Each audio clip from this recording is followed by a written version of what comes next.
नमस्कार मित्रों, हमारे चैनल में आप सभी का स्वागत है। राजस्थान के सीकर जिले में स्थित है परमधाम में खाटू श्याम जी यहाँ विराजित हैं। खाटू श्याम मंदिर बहुत ही प्राचीन है। यहाँ पर प्रतिवर्ष फाल्गुन में मेला लगता है।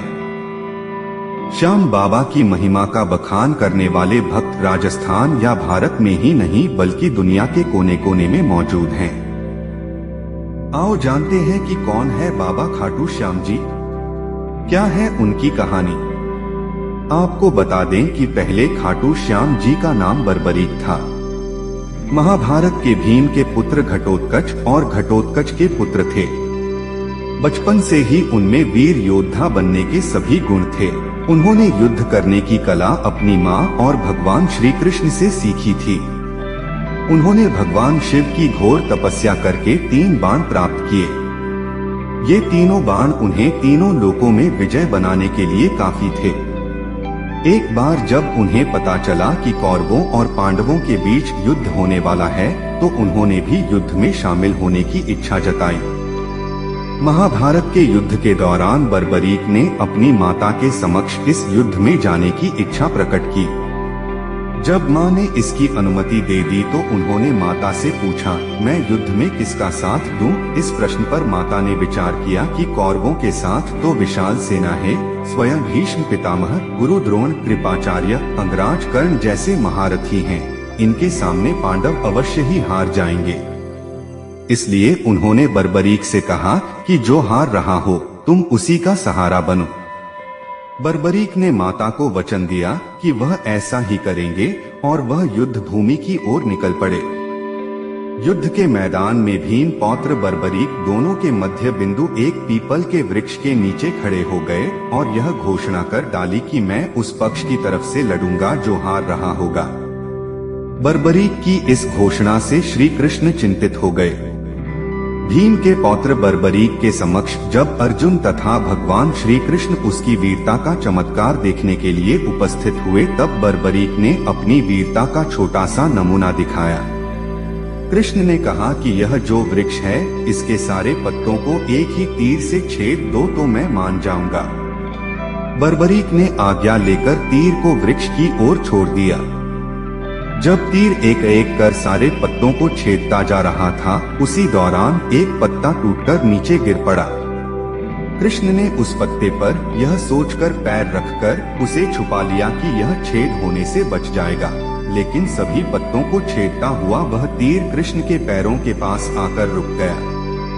तब बर्बरीक ने कहा कि प्रभु, आपके पैर के नीचे एक पत्ता दबा है, कृपया पैर हटा लीजिए, क्योंकि मैंने तीर को सिर्फ पत्तों को छेदने की आज्ञा दे रखी है, आपके पैर को छेदने की नहीं। उसके इस चमत्कार को देखकर कृष्ण चिंतित हो गए।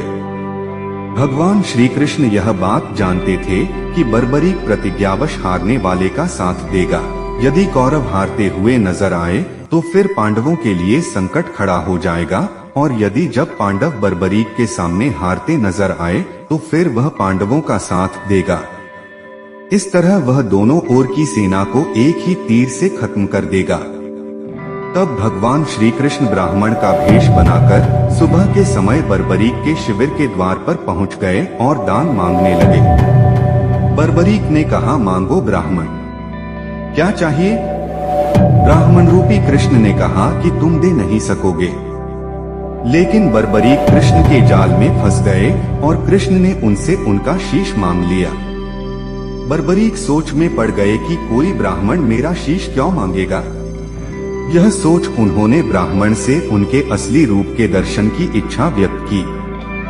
भगवान श्री कृष्ण ने उन्हें अपने विराट रूप में दर्शन दिए। इस पर उन्होंने अपनी तलवार निकालकर श्री कृष्ण के चरणों में अपना सिर अर्पण कर दिया। श्री कृष्ण ने तेजी से उनके शीश को अपने हाथ में उठाया एवं अमृत से सींचकर अमर कर दिया। उन्होंने श्री कृष्ण से संपूर्ण युद्ध देखने की इच्छा प्रकट की। इसलिए भगवान ने उनके शीश को युद्ध भूमि के समीप ही सबसे ऊंची पहाड़ी पर सुशोभित कर दिया, जहां से बर्बरीक पूरा युद्ध देख सकते थे।